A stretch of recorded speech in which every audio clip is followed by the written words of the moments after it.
James, 50 Tranmere goals. How proud are you of reaching that landmark in 2.5 years? Yeah, very happy. Obviously, I could have done it a lot quicker, but it's come, and I'm looking forward to the next 50. 2 goals today to help the team win 3-0, an impressive performance as well.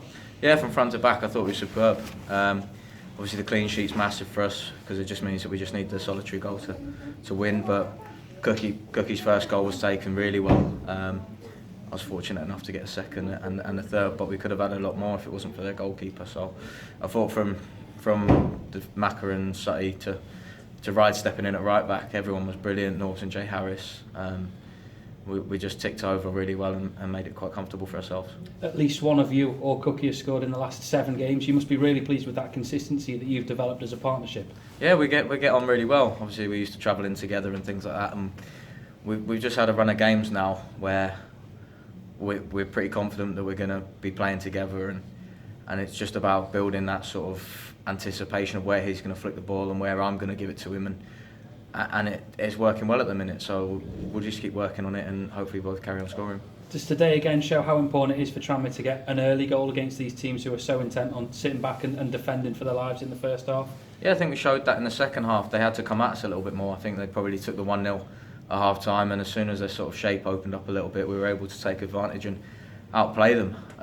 So we got the ball out wide, and as a front four I thought we cut into them, and the 2 centre midfielders and the 4 defenders was keeping it tight at the back. Now 2 points off top spot. How are you looking at the table as a team? Where do you think you are?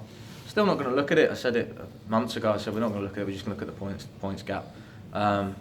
We know people have got games in hand, so we had to do this last year when people had those games in hand, and obviously they've got to take the points. But we're just going to look. As soon as it evens out a little bit, we'll look at how many points we are behind. We know we've got to play Mac in a couple of weeks. We've got to play Aldershot at home, so we're just going to take those games and hopefully take 3 points off them, because it doesn't matter what the gap is. We'll shorten it by 3 points if we can beat them. You said to us a few weeks ago that Tranmere always do well after Christmas, and so far proven that this year. What is it you think that makes it click after Christmas? I think it's just our fitness levels, our quality.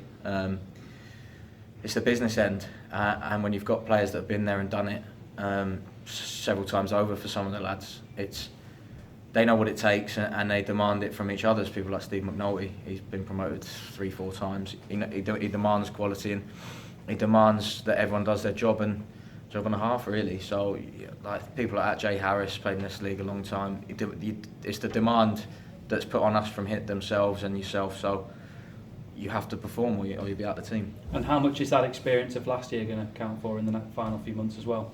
It's massive. We don't want that pain again. I said that after the game, so we don't want to feel that pain again, and we're going to do everything within our power to stop it happening. You took a bit of stick for missing a number of 1v1s throughout the season. You even engaged in a bit of depreciative humour yourself, which you probably had respect for from the fans. Was it nice to sort of put that to bed today finally? Yeah, I felt like everyone was really happy for me for some reason.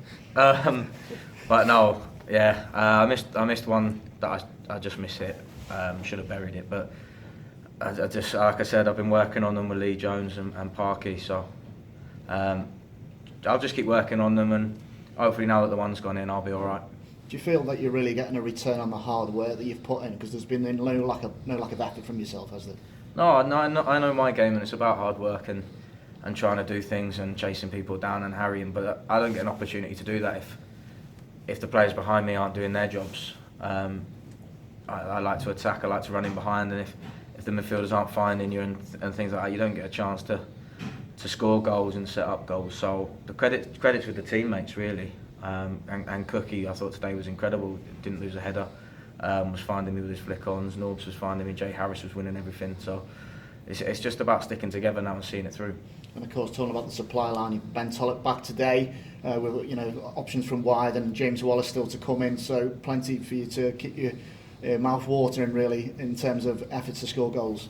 Yeah, I thought Gino was fantastic today. Obviously, he's been great since he came in, so Toll will have a tough time getting his shirt back, and as mad as that sounds, it's football, and if he gets it back, Gino will have just as hard a job getting it from him, because they're both good players. They're going to have to outwork each other and try and do what they're good at, and Gino's got the shirt at the minute, and if he doesn't want to let it go, he'll have to keep performing, so it can only be good for the team.